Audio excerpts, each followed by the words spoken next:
오늘 하나님 앞에서 예배하시는 여러분에게 우리 하나님께서 정말 기쁨으로 대해 주실 줄 믿습니다. 여러분 예배를 기뻐 받아주시고 여러분에게 하나님께서 한없는 은혜를 흘려보내 주시기를 간절히 축복합니다. 아멘. 오늘은 마태복음 15장 21절부터 28절 말씀 통해서 기회를 놓치지 마세요. 인생의 기회를 놓치지 마세요. 라는 제목으로 은혜를 나누고자 합니다. 여러분, 우리가 인생을 살면서 가장 후회스러운 일은 바로 나에게 주어진 기회를 내가 잡지 못했을 때가 사실 가장 후회스러운 순간이죠. 내 옆에 와 있는 기회를 잡지 못하면은 우리가 참 성공하기가 어렵습니다. 나에게 주어진 기회를 잡을 때 우리는 쉽게 성공을 이룰 수 있는 것이죠. 나에게 주어진 기회를 눈앞에서 잃어버리면 그것같이 안타까운 사실도 없습니다. 반면에 기회를 잘 살리는 사람이 있습니다. 자기에게 주어진 기회를 충분히 살려내서 그것을 잡고 성공을 이루는 사람들이 있습니다. 그런 사람은 참 복 있는 사람들이죠. 나에게 주어진 기회만 살려도 우리는 성공할 수 있습니다. 여러분 모두가 기회를 잘 살려서 성공할 수 있는 복 있는 인생 되시기를 간절히 축복합니다. 그러면 여러분 어떤 사람이 나에게 주어진 기회를 잃지 않고 그 기회를 잡아서 복 있는 삶을 살 수 있게 되는 것일까요? 예수님께서 하신 비유 중에서 지혜로운 다섯 처녀와 어리석은 다섯 처녀 이야기가 나옵니다. 그 이야기를 보면 우리가 잘 알 수 있는데요. 신랑을 기다리는 열 처녀가 있었습니다. 이 열 처녀 모두에게 동일하게 기회가 주어진 것이죠. 꿈을 꿀 수 있고 행복한 미래를 준비할 수 있는 기회가 주어졌습니다. 그런데 여러분, 이 기회를 살리는 사람이 있고 이 기회를 놓친 사람이 있다는 것입니다. 이스라엘의 문화는 밤에 결혼식이 열리고 신랑이 신부 집에서 결혼식을 하고 밤을 지냅니다. 그때 신부의 친구들이 등불을 들고 나가서 신랑을 맞이해 줍니다. 예수님께서는 이런 이스라엘의 문화를 바탕으로 비유를 하신 것인데요. 물론 신랑을 맞으러 간 열 처녀를 그 신부의 친구로 볼 수 있지만은 오늘 그 본문이 어차피 예수님께서 비유로 하신 것이기 때문에 더 실감나게 그냥 저는 오늘 그 비유를 신랑을 맞이하는 신부로 해석하고 이렇게 여러분에게 말씀드리겠습니다. 여러분, 신랑을 맞으러 간 열 처녀는 이제 신랑을 맞으면서 어떤 마음이 들었을까요? 어떤 생각을 할까요? 이제 신랑을 맞이해서 결혼잔치를 열고 이제 행복한 가정을 이룬다는 그런 꿈을 꾸고 있을 것입니다. 이 기회가 정말로 행복한 가정을 이루어 아름다운 미래를 설계할 수 있는 그러한 기회로 여기고 있었을 것입니다. 예쁘게 신부 화장을 하고 정말 빛나는 웨딩드레스를 입고 신랑을 기다립니다. 밤에 신랑을 기다리는 신부의 마음 설레겠죠, 그죠? 밤에 신랑을 맞이하기 때문에 등불을 준비하는 것은 당연한 일입니다. 근데 그 10명의 처녀 가운데서 5명의 처녀는 그 등불과 함께 여분의 기름을 준비합니다. 그러나 다른 5명의 처녀는 등불만 준비를 했습니다. 언제 올지 모르는 신랑을 기다리면서 기름을 따로 준비하지 않은 것입니다. 늦도록 신랑을 기다리고 있는데 신랑이 늦도록 오지 않는 것입니다. 모두의 등불이 기름이 다해서 꺼져가고 있었습니다. 결국 기름을 따로 준비한 지혜로운 다섯 처녀는 기회를 잃지 않고 신랑을 맞이해서 결혼잔치를 열고 함께 아름다운 행복한 가정을 이룰 수 있었습니다.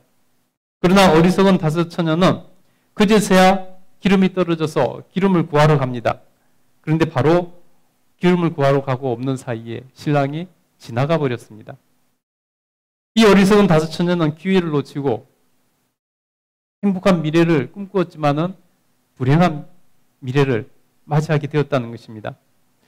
똑같이 기회가 주어졌지만 어떤 사람은 기회를 놓치지 않고 붙잡았지만은 어떤 사람은 기회를 놓치고 슬피 울더라는 것입니다. 여러분, 여러분 모두가 기회를 놓치지 않고 붙잡을 수 있게 되기를 다시 한번 축복합니다. 여러분, 10명의 그 처녀들, 그 10처녀들의 차이가 무엇일까요? 어떤 사람이 기회를 놓치지 않고 붙잡을 수 있는 것일까요? 바로 중요한 것이 무엇인지를 깨닫고 중요한 것을 중요한 것으로 여기는 그러한 깨닫는 지혜가 있어야 된다는 것입니다. 그리고 그것을 잘 준비하는 지혜가 있어야 된다는 것입니다. 여러분 인생에 정말 중요한 기회를 맞았을 때, 정말 중요한 문제를 맞았을 때 여러분 그것을 어떻게 준비합니까? 대충 준비합니까? 밤을 새서라도 그것을 완벽하게 준비하려고 애를 쓸 것입니다. 그리고 정말 그 중요한 기회를 놓치지 않으려고 혹시 있을 변수도 고려해가면서 그 변수에 대처하는 것까지도 준비할 것입니다. 그것이 정말 중요한 것을 중요하게 여길 줄 아는 지혜로운 사람이죠. 여러분, 지혜가 있어야지 기회로 알고 기회를 붙드는 것입니다. 지혜라는 것은 무엇일까요? 지혜로움이라는 것. 지혜로움과 어리석음의 차이는 무엇일까요? 지혜는요, 그렇게 미래를 내다보고 준비하는 사람이 지혜로운 사람입니다. 그러나 어리석은 사람은 미래를 내다보지 못하거나 또 자기 생각에 빠져서 내 생각에는 이 정도면 돼. 내 생각에는 이거 좋으라. 내 생각에는 이게 맞을 거야. 자기 생각에만 빠져있는 사람, 그래서 자기가 무조건 맞다고 생각하는 사람, 이런 사람이 지혜롭지 못한 어리석은 사람이 되어서 제대로 준비하지 못하게 되는 것입니다. 여러분, 세상에서 제일 무섭도록 어리석은 사람은 어떤 사람인 줄 아세요? 바로 자기가 옳다고만 생각하는 사람, 자기 생각이 맞다고만 생각하는 사람, 자기 생각에 취해 사는 사람만큼 무섭도록 어리석은 사람은 없습니다. 이런 사람은 마음을 닫아버려서 다른 어떤 것도 받아들이려고 하지 않습니다. 수용성이 없다는 것이죠. 그래서 무서운 것입니다. 솔직히 우리가 살면서 우리 인생을 한번 돌아보세요. 내 생각이 100% 맞던가요? 우리 대부분의 사람들은 내가 맞을 때보다 틀릴 때가 훨씬 더 많다는 것을 인정하지 않을 수 없습니다. 지혜로운 다수처녀는 신랑이 늦어질 수도 있다는 것을 생각하지 않았습니다. 여러분, 지혜로운 여인, 그 처녀들은 신랑이 늦을 수 있다는 생각을 했습니다. 그러나 어리석은 다수처녀는 신랑이 늦어질 수 있다는 생각을 하지 못했거나 혹은 자기 생각에 빠져서 에이, 이 정도면 돼. 이만큼만, 이 등불 하나만 들고 나가도 충분해. 자기 생각에 빠져서 여분의 기름을 준비하지 않았다는 것이죠. 지혜로운 여인들은 그 늦을지도 모른다는 생각, 열린 마음으로 그 기름이 준비해서 나 좀 남으면 어때? 그런 마음으로 여분의 기름을 준비를 했습니다. 그러나 어리석은 다수처녀는 자기 생각에 빠져서 에이, 이 정도면 되지 뭐, 충분할 거야. 다른 여자들이, 다른 처녀들이 기름을 준비하든지 말든지 자기 생각대로만 했다는 것입니다. 그래서 결국은 기회를 놓치고 마는 것이죠. 여러분은 어떻습니까? 여러분, 우리가 그 기회가 작은 것이어서, 작은 문제여서 놓쳐도 별로 손해가 볼 것이 없다면 그나마 다행입니다.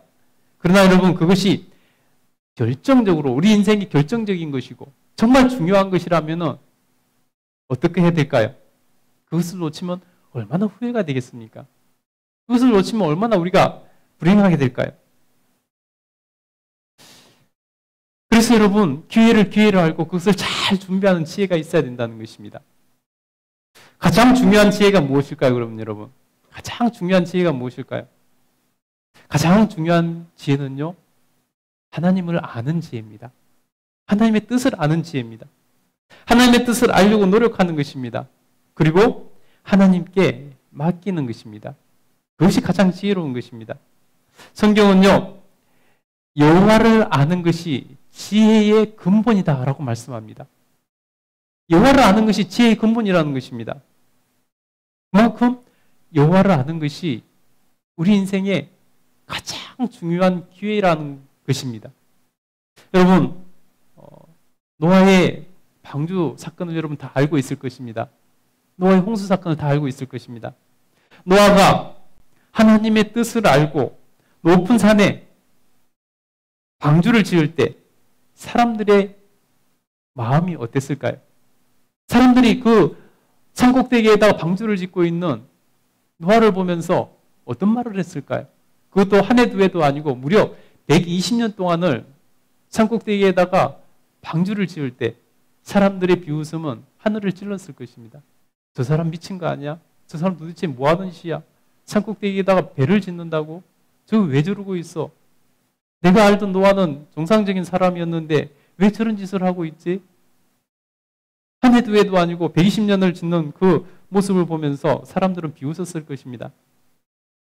그러나 하나님의 뜻을 알고 준비한 지혜로운 노아는 결국 그 홍수 안에서 그 가족만 살아남을 수 있었습니다. 비었던 수많은 사람들은 그 홍수를 이겨내지 못했습니다. 하나님의 뜻을 모르는 사람들, 그 사람들에게는 기회가 있는 것이 아니라 위험이 있다는 것입니다. 그들은 다 홍수에 쓸려 내려갔습니다. 여러분 모두 하나님의 뜻을 알고 그래서 열린 마음으로 그것을 받아들이고 그것을 준비할 수 있게 되기를 간절히 축복합니다. 여러분 모두가 세상을 살면서 하나님이 주신 지혜로 기회를 붙들고 세상을 이기는 승리하는 삶을 살 수 있게 되기를 간절히 축복합니다. 여러분 기회는 그렇다면은 우리가 어떻게 제대로 잡을 수 있을까요? 기회는 우리에게 주어지기만 하는 것일까요? 우리는 가만히 앉아서 기회를 기다리기만 해야 되는 것일까요? 가만히 있으면 기회가 자동으로 오는 것일까요? 그렇지는 않은 것입니다. 나에게 기회가 잘 안 온다고 불평하면서 다른 사람에게는 기회가 참 많이 오는 것 같이 느끼는 그런 사람들이 있습니다. 나에게는 기회가 잘 안 오는데 왜 다른 사람들에게는 기회가 많이 오느냐고 불평하는 사람들이 있다는 것입니다. 과연 세상이 불공평해서 그 사람에게만 기회가 많이 가는 것일까요? 나에게는 기회가 오지 않고 그 사람에게만 기회만 유독 많이 가는 것일까요? 여러분 어떻게 생각하세요? 여러분 기회를 놓치지 않고 기회를 찾는 사람, 만드는 사람이 있다는 것을 우리가 알아야 됩니다. 가만히 앉아서 기다리면 기회가 오는 것이 아니라 기회를 찾고 만드는 사람이 있다는 것입니다. 주어진 기회를 알지 못하고 혹은 알면서도 놓침이 있는 사람이 있는가 하면 주어진 기회를 놓치지 않을 뿐만 아니라 기회를 찾고 기회를 만드는 사람이 있다는 것입니다. 여러분, 기회를 만드는 사람 되시기를 간절히 축복합니다. 기회를 만드는 사람 되십시오. 여러분, 우리가 이것에 주목해야 되는 것입니다. 여러분 모두 기회를 만드는 사람이 되시기를 다시 한번 간절히 축복합니다. 그럼 어떤 사람이 기회를 만드는 사람이 될까요? 어떤 사람이 기회를 찾는 사람이 될까요? 한 번은 예수님께서 이스라엘 땅을 떠나셔서 그 옆에 있는 두루와 시돈 지방으로 행하셨습니다. 두루와 시돈은 이방인의 땅입니다. 바로 그때에 이방인 가나안 여자 한 명이 예수님께 뛰어와서 소리를 지릅니다. 주 다윗의 자손이여 나를 불쌍히 여기소서 내 딸이 흉악한 귀신이 들렸나이다. 거듭거듭 예수님께 외칩니다. 주 다윗의 자손이여 나를 불쌍히 여기소서 내 딸이 흉악한 귀신이 들렸나이다. 무슨 말입니까? 도와달라는 것이죠. 예수님께서는 그러나 들으신 채도 하지 않았습니다. 얼마나 시끄러웠던지 제자들이 참다 못해서 예수님께 와서 말씀드립니다. 그 여자가 너무 시끄럽게 하면서 뒤를 따라오니까 제발 어떻게 좀 해주세요, 예수님. 어떻게 해서 저 여자 좀 돌려보내 주십시오. 라고 예수님께 말씀드립니다. 그러자 예수님께서 그 여자를 향해서 말씀하십니다. 나는 이스라엘 집에 잃어버린 양 외에는 다른 데로 보내심을 받지 않았다. 라고 말씀하십니다. 이게 무슨 말씀이죠?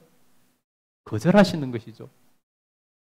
그 여인에게 거절하시는 것입니다. 한마디로 나랑 상관없는 일이라 라고 말씀하시는 것입니다. 이 가난한 여인이 그렇지만은 달려와서 이 정말로 전혀 기회가 아니라는 예수님의 말씀을 듣고도 이 여인은 예수님께 달려와서 나를 살려달라고 부탁을 합니다. 여러분, 누가 봐도 이 여인에게 예수님은 기회가 아닌 것처럼 보입니다. 누가 봐도 이 여인에게 예수님은 기회가 아닌 것처럼 예수님께서 행동하시는 것입니다. 그러면 여러분, 모든 사람들이 포기할 만합니다. 그런데 여러분, 어떻게 합니까? 그 여인은요, 오히려 예수님께 더 가까이 나와서 예수님 앞에서 살려달라고 부탁을 합니다. 여러분, 기회를 만드는 방법이 무엇일까요? 여러분, 우리 눈에는 기회가 잘 안 보입니다. 왜 잘 안 보일까요? 기회가 아닌 것으로 위장되었기 때문입니다. 기회가 아닌 것으로 위장하고 있기 때문에 우리 눈에 기회가 잘 보이지 않는 것입니다. 어떤 사람은 그 위장된 것을 알아봅니다. 아, 이것은 위장된 기회구나. 알아봅니다. 그러나 어떤 사람은요, 그것을 기회가 아닌 것으로 여깁니다. 여러분, 오늘 이 여인을 통해서 어떻게 기회를 알아볼 수 있고, 위장된 기회를 알아볼 수 있고, 그 기회를 만들고 찾고 그 기회를 잡을 수 있을까? 오늘 이 말씀을 통해서 좀 보겠습니다. 여러분, 어떻게 기회를 붙잡을 수 있을까요? 어떻게 위장된 기회를 알아보고 기회를 만들 수 있을까요? 그 첫 번째는요, 기회를 만드는 첫 번째 방법은 간절히 구하는 것입니다. 간구하는 것입니다. 여러분, 성경에 보면은 예수님께서 한 비유 중에 또 이런 비유가 있습니다. 억울한 과부가 있었습니다. 그러나 그 억울한 문제를 이 여인은 해결을 할 방법이 없었습니다. 가난해서 재판을 받을 수도 없는 그런 상황이었습니다. 누구도 이 여인을 도와주겠다고 나선 사람도 없었습니다. 이 여인에게는 기회가, 구제받을 기회가 없다고 생각했습니다. 그러나 이 과부는 기회를 만듭니다. 기회를 찾아냅니다. 위장된 기회를 찾아냅니다. 이 과부는 이 억울한 일을 당해서 억울한데 자신은 재판받을 돈도 없고 도와줄 사람도 없습니다. 그래서 이 과부는 재판장에게 날마다 찾아갔습니다. 날마다 재판장을 찾아갔습니다. 그리고 날마다 억울함을 그 재판장이 호소를 했습니다. 어떻게 됐을까요? 날마다 집 앞에 찾아오는 그 여인을 보고 이 재판장이 지쳤습니다. 처음에는 그냥 돌려보냈는데, 무시했는데, 나중에는 날마다 찾아오는 이 여인을 보고 지쳤습니다. 그래서 이 재판관은 그 여인의 소원을 들어줍니다. 그러면서 이런 말을 합니다. 나는 하나님을 두려워하지 않고 사람을 무시하는 사람이지만 날마다 나를 귀찮게 하니 이 여인의 간구를 들어주리라. 그러면서 이 여인의 문제를 해결해 줍니다. 여러분 보세요. 이 과부는 전혀 주변을 아무리 둘러봐도 기회가 없는 것 같이 보였습니다. 그런데 이 여인은 그 재판관을 찾아가서 날마다 간구함으로 기회를 만들더라는 것입니다. 위장된 기회를 찾아내더라는 것입니다. 그리고 결국 기회를 붙잡더라는 것입니다. 그리고 자신의 억울함을 해결하더라는 것입니다. 여러분, 혹시 기회가 없다고 불평하는 분이 있습니까? 나에게는 왜 이리 기회가 없어? 불평하십니까? 여러분, 그렇다면 간절히 구하시기 바랍니다. 간구하시기 바랍니다. 기도하시기 바랍니다. 간절히 구하면 숨어있는 위장된 기회가 그 위장을 벗고 눈에 보이기 시작하는 것입니다. 그 기회를 붙잡으시기 바랍니다. 그러면 여러분 성공할 수 있게 될 것입니다. 여러분, 기회를 만드는 두 번째 방법이 뭘까요? 바로 기회를 주시는 분이 누구인지를 깨닫고 인정하는 것입니다. 기회를 주시는 분이 누구인지를 깨닫고 인정하면은 우리가 기회를 붙잡을 수 있습니다. 나는 이스라엘 집에 잃어버린 양 외에는 다른 데로 보내심을 받지 않았다라고 예수님께서 말씀하실 때 그 말씀을 들은 가난한 여인은 오히려 예수님 앞에 달려와서 절하면서 주여 저를 도와주소서라고 붙듭니다. 여러분, 누군가에게 땅바닥에 엎드려서 절하면서 구한다는 것은 쉬운 일 아닙니다. 여러분, 누군가 앞에서 땅바닥에 엎드려 절을 하면서 구하는 것이 쉬운 일이겠습니까? 어려운 일이죠. 자신의 모든 것을 내려놓아야 하는 그러한 일입니다. 그것은 그분의 권위를 인정할 때만 가능한 일입니다. 여러분, 사람 앞에서 무릎 꿇는 것이 쉽습니까? 누군가 앞에서 무릎을 꿇는다는 거 웬만해서는 하지 못하는 일이죠. 그런데 이 여인은 땅바닥에 엎드려서 구하고 있는 것입니다. 그 말은 예수님을 인정하는 것입니다. 예수님의 권위를 인정하는 것입니다. 이 여인은 예수님은 자신의 딸을 치료할 수 있다는 확신이 있었기 때문에 땅바닥에 엎드려서 예수님 앞에 구하고 있는 것입니다. 여러분, 기회를 주시는 분이 누구인지를 이 여인은 알았다는 것입니다. 기회가 누구에게 있는지를 알았다는 것입니다. 여러분, 기회는 우리 주님께 있습니다. 기회를 주시는 분도 우리 주님이신 것을 여러분 아시기 바랍니다. 우리에게 기회 주시는 분이 하나님이시라는 걸 인정할 때 우리는 기회를 놓치지 않고 붙잡을 수 있을 뿐만 아니라 기회를 찾을 수 있고 만들 수 있는 그런 사람이 되는 것입니다. 내 삶의 모든 것을 주관하시는 하나님의 주권을 인정할 때 그때 기회를 만들 수 있는 것입니다. 여러분, 기회를 주시는 분, 기회 자체이신 분, 예수님을 붙들으시기를 간절히 축복합니다.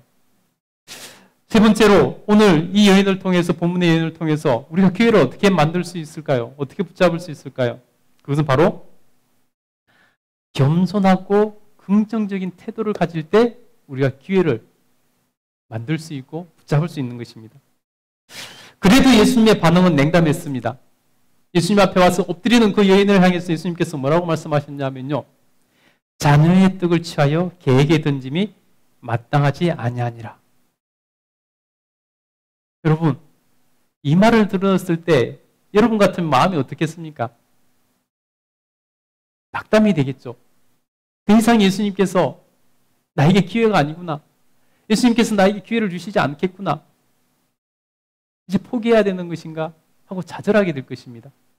보통 사람들은 그런 마음을 가질 것입니다. 근데요, 이 여인은 그렇지 않았습니다. 이 여인은 오히려 예수님께서 자기에게 계속 말씀해 주시는 것을 기회로 생각했습니다. 예수님께서 그래도 나를 내치지 않으시고 나를 상대해 주시니 이거 기회다. 예수님께서 나에게 말씀해 주시니 내가 더 마음 호소를 할 수 있고 예수님을 설득할 수 있고 예수님께서 내 소원을 들어주실 수 있는 그래도 기회가 아직 있는 것이다. 이 여인은 겸손하게 그것을 긍정적으로 생각을 했습니다. 자녀의 것을 취하여 개에게 던짐이 마땅치 않다. 그냥 외형적으로 보면 굉장히 모독적이고 듣는 사람이 얼마나 불편하겠습니까? 근데 이 여인은 그것을 오히려 기회로 여겼다는 것입니다. 내가 더 호소할 수 있는 기회가 있구나. 그래서 이 여인은 예수님께 뭐라고 말씀드립니까? 주여, 올소이다마는 개들도 제 주인의 상에서 떨어지는 부스러기를 먹나이다. 이 여인은 예수님의 그 냉담한 반응에 오히려 겸손하게 그것을 긍정적인 마음으로 기회로 여겼다는 것입니다. 그래서 결정적인 말을 예수님께 내뱉은 것입니다. 우리 27절 한번 읽어보겠습니다. 27절 너무 감동적인 말입니다. 한번 읽어보겠습니다. 시작. 여자가 이르되 주여 올소이다마는 개들도 제 주인의 상에서 떨어지는 부스러기를 먹나이다 하니. 28절도 읽겠습니다. 시작. 이에 예수께서 대답하시되 여자여 내 믿음이 크도다.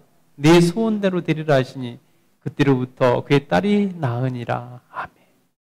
여러분, 이런 겸손함과 어떤 상황 가운데서도 긍정적인 마음을 갖고 있더니 그 여인은 기회를 만들고 기회를 붙잡고 그 소원을 성취하더라는 것입니다.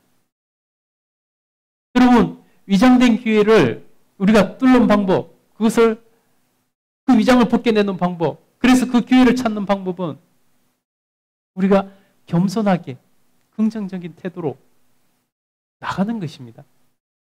이 여인을 본받는 것입니다. 그러면 여러분, 위장이 벗겨지는 것이 보이고 그 기회로 알아보게 되는 것이고 기회를 붙잡을 수 있는 눈이 열리는 것입니다. 여러분, 꼭 그렇게 되시기를 간절히 축복합니다. 이 여인의 간절한 소원, 이 간절한 믿음이 이 겸손함과 긍정적인 태도로 성취되더라는 것입니다. 여러분, 주님 앞에서 겸손하고 주님께 긍정적인 태도를 갖는 것이 중요합니다. 우리의 마음을 열고 주님께서 어떤 말씀을 하시든지 주님께서 어떤 것을 우리에게 보여주시든지 우리의 마음을 열고 겸손하게 긍정적으로 받아들이면 주님께서는 우리에게 수없는 기회를 열어주실 것입니다. 여러분, 그 기회를 눈을 열어보시고 그 기회를 붙잡을 수 있게 되기를 간절히 축복합니다. 성경에 보면요, 기회를 놓친 가장 안타까운 사람이 한 명 나옵니다. 물론 여러 명 나오지만 저는 개인적으로 이 사람만큼 기회를 놓친 안타까운 사람은 없다고 생각합니다. 누구냐면요, 성경에 보면은 예수님의 명성을 듣고 한 부자 청년이 예수님을 찾아옵니다. 그리고 예수님께 질문을 합니다. 뭐라고 질문하냐면요, 선생님이요, 무엇을 하여야 영생을 얻으리이까? 라고 질문합니다. 이 청년은 굉장히 영적인 사람이죠. 예수님을 찾아와서 무엇을 하여야 영생을 얻으리이까? 예수님께 묻습니다. 예수님께서 성경에 말씀하신 대로 가르쳐 주십니다. 그래서 이 청년은 제가 어렸을 때부터 그 말씀을 잘 지켰습니다 하고 말씀드립니다. 그래서 예수님께서 뭐라고 말씀하시냐면요, 내가 가진 것을, 내게 한 가지 부족하니 내 가진 것을 팔아 가난한 자들에게 나눠주고 나를 따르라 라고 예수님께서 그를 제자로 부르십니다. 그 사람은 다른 예수님의 제자들처럼 인류 역사를 바꿔놓을 수 있는 예수님의 제자 중에 한 사람이 될 수 있는 기회가 그에게 있었습니다. 엄청난 기회죠. 여러분이 인류 역사를 바꿔놓을 수 있는 기회가 있다면 여러분 그 기회를 잡지 않겠습니까? 놓쳐버리겠습니까? 이 부자 청년에게는 예수님께서 그런 기회를 아예 그냥 대놓고 말씀하셨습니다. 근데요, 이 청년은 부자라고 그랬지 않습니까? 자신의 재산을 나눠주는 것이 아까워서 고민하면서 예수님을 떠나갔더라라고 성경은 기록하고 있습니다. 여러분, 이 청년은 예수님의 부르심을 받았습니다. 예수님의 선택을 받았습니다. 우리가 알고 있는 다른 예수님의 제자들처럼 예수님의 부르심을 받아서 인류 역사를 바꿔놓을 수 있는, 정말 인류가 존재하는 한 그 이름이 사라지지 않을 그런 기회를 얻었습니다. 근데요, 자기 생각에 갇혀서, 자기 욕심에 갇혀서 예수님의 그 초청을, 그 기회를 받아들이지 않았습니다. 외면했습니다. 여러분은 어떻습니까? 여러분은 어떻게 하겠습니까? 여러분 예수님의 초청에 여러분 그 기회를 놓치겠습니까? 아니면 여러분 예수님을 붙잡고 예수님과 함께 세상을 변화시켜 나가는 그 역사에 동참하기를 원하십니까? 예수님께서 주시는 놀라운 인생을 살며 저와 천국을 바라보며 우리의 구원을 완성해 나가는 그 길을 가겠습니까? 아니면은 그것을 외면하고 내 생각대로만 살겠습니까? 여러분, 기회를 놓치지 말고 기회를 살릴 수 있는 여러분 되시기를 간절히 축복합니다. 여러분에게 주어진 기회를 꼭 붙드시기를 간절히 축복합니다. 그래서 하나님께서 주신 삶, 성공적인 인생으로 살아갈 수 있게 되기를 간절히 축복합니다. 기도하겠습니다.